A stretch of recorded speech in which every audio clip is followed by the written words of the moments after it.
আজকে আমি তৈরি করব পাট শাকের দিয়ে ঝোল শাক। দেখো, আমরা পাট শাক তো অনেক রকম করেই খাই, শাক ভাজা খাই, আবার ডাল দিয়ে খাই, কিন্তু আজকে আমি একটু কিছু সবজি দিয়ে ঝোল শাক তৈরি করব।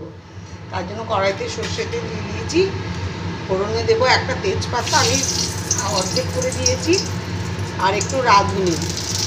ফোড়নটা একটু ভেজে নেব। তারপর যে আমি সবজিটা কেটে রেখেছি একদম সরু সরু করে, একটু মিষ্টি কুমড়ো, একটা পটল আর একটা ছোটো সাইজের আলু, দেখো আমি এইভাবে ঝিরিঝিরি করে কেটে রেখেছি। এই সবজিটাকে আমি দিয়ে দেবো, দিয়ে সামান্য একটু হালকা করে ভেজে নেব। হালকা করে আমি একটু ভেজে নেব। দেখো, সব কিছু আমি মিষ্টি কুমড়ো আর পটল আলু একটু ভেজে নিয়েছি।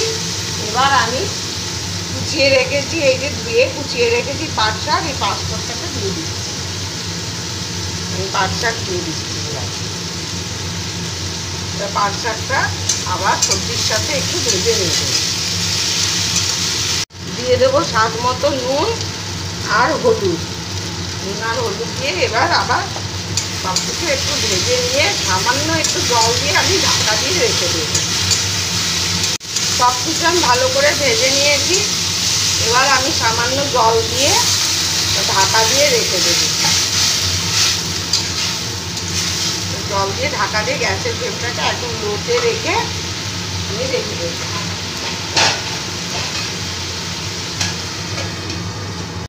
আমি ঢাকা খুলে নিয়েছি। দেখো, আমার সব সবজি সেদ্ধ হয়ে গেছে। এবার স্বাদ মতো আমি একটু চিনি দিয়ে দিচ্ছি, আর দিয়ে দিচ্ছি একটু আদা বাটা।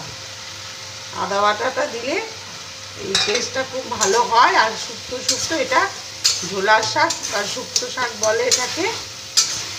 এইরকম করে তোমরা একবার রেসিপিটা করে রেখো, তোমাদের খুবই ভালো লাগবে। পাট শাকের এই ঝোলার শাকটা দিয়ে দেবো আমি 1 চামচ ঘি। ঘি দিয়ে এবার গ্যাসের ফ্লেমটাকে আমি বন্ধ করে নেব। আমার তৈরি হয়ে গেল পাট শাকের ঝোলার শাক। তৈরি হয়ে গেছে আমার পাট শাকের ঝোল শাক। রেসিপিটা কেমন লাগলো তোমরা লাইক কমেন্ট ও শেয়ার করে দিও, আর সাবস্ক্রাইব করে দিও ইউটিউব চ্যানেলটিকে। আর রেসিপিটা কেমন লাগলো তোমরা একবার কমেন্টে জানাবে। এইভাবে তোমরা পাট শাক এই ঝোল শাক করে খেয়ে দেখো, গরম ভাতের সাথে খুবই ভালো লাগবে।